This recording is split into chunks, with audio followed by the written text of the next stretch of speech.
Nakakuha na tayong 2.5. Kasya na to. Papuntang Maynila. Sa akin mo lang na makakarinig ito sa presidente. Pakisabi na lang po kay Totoy. Ako nang bahala. Ingat ka, Mundong. Salamat po. Ano nangyari sa lakad mo?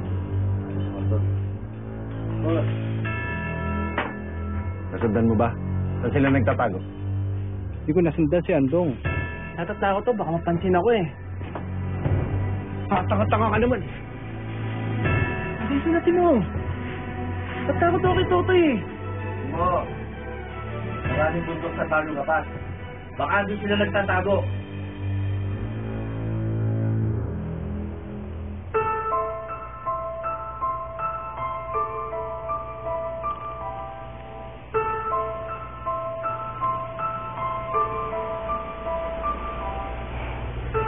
Bakit hindi ka pa natutulog? Ano iniisip mo?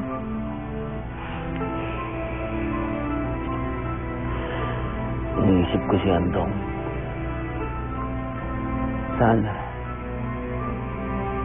mabasa nga ng Pangulo yung sulat ko. Mababasa niya yun. Makikita mo.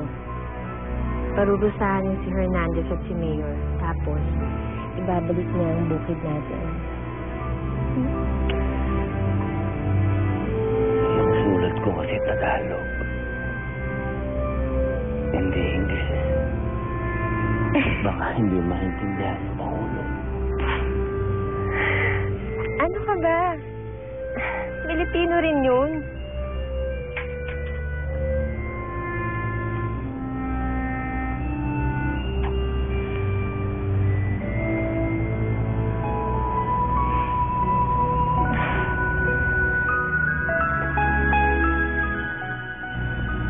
Napakaganda mo talaga.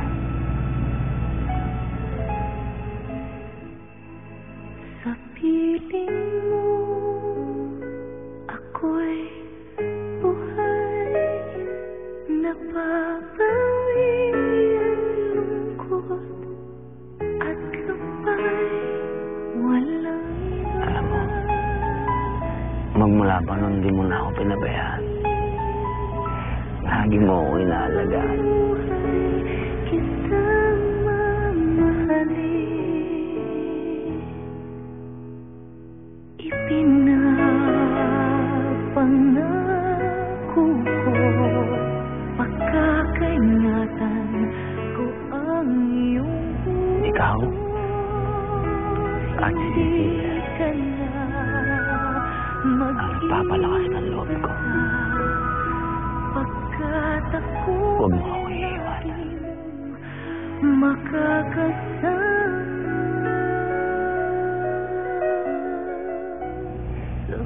Bakit naman kita iiwan?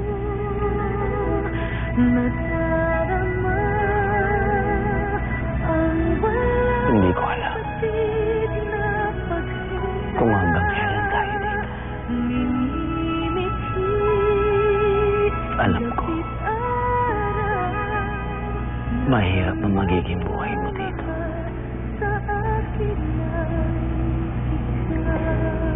Habang buhay ako nasa tabi mo.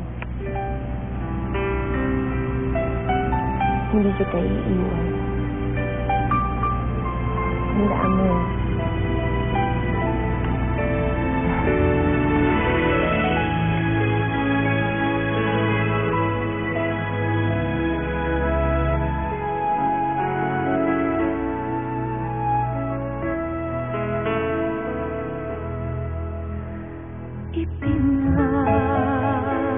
Ipinapangako ko, pagkakaingatan ko ang iyong puso. Hindi ka na mag-iisa, pagkat ako ay lagi mong makakasama. Ngayon at kailanman sa hirap at ilhan. Sa piling mo, ako'y buhay.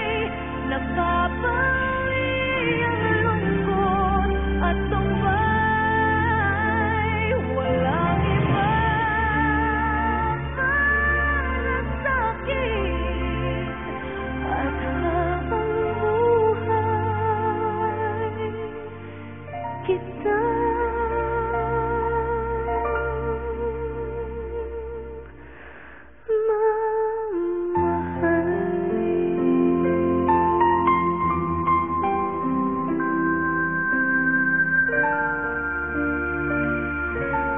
sa piling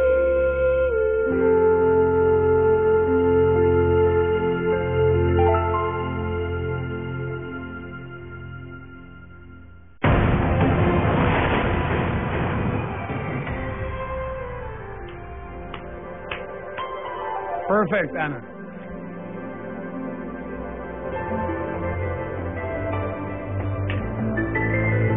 Ang galing mo talaga. As always. Thanks. Hatid na kita sa inyo. Hindi, okay lang. Nandiyan naman si Militon eh. Kami nang bahala. Connie? Connie, alika na. Alika na. Sige, bye.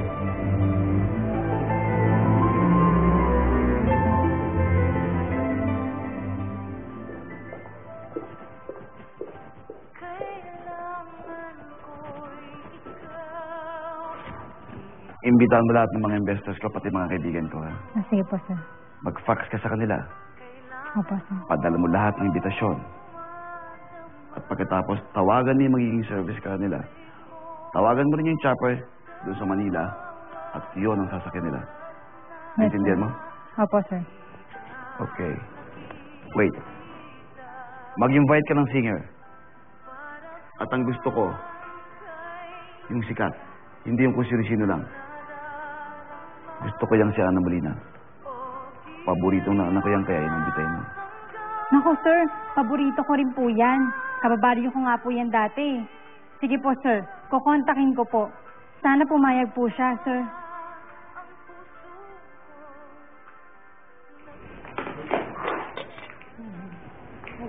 Alam, bakit mo pinahiya si Miguel? Para ihatid ka lang anak, itinanggihan mo pa? Sabi ko na nga ba, susumbong na naman ito babae. Bulas na! Mamaya magtampo yun, nakakahiya. Nay, ma, kasi naman bigla akong nailang kay Miguel eh. Kasi naman dapat hindi na siya nagtapat eh. Naku, yung tao pa kayo na sinisi mo, ikaw itong may problema. Nay, tama na. Tama na, okay? Gabi na ho. At ayoko na ng sermon, kaya mabuti pa. Matutulog na lang ho ako. Ay, hindi, sandali. Tumawag ang auntie Minda mo kanina sa akin. Darating si Gillette bukas. At gusto rin tayo makita.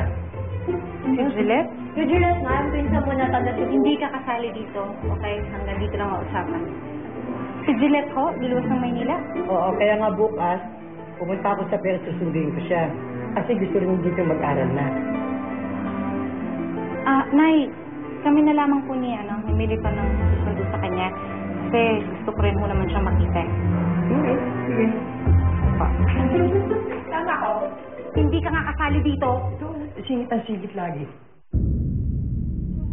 Di ba delikado dito, Kuya Timo? Baka imbis si Totoy, pakatangong labas makasagupa natin. Pera lang yan. Kaya hindi tayo bababa dito. Hanggat wala tayo napapala. Tuloy!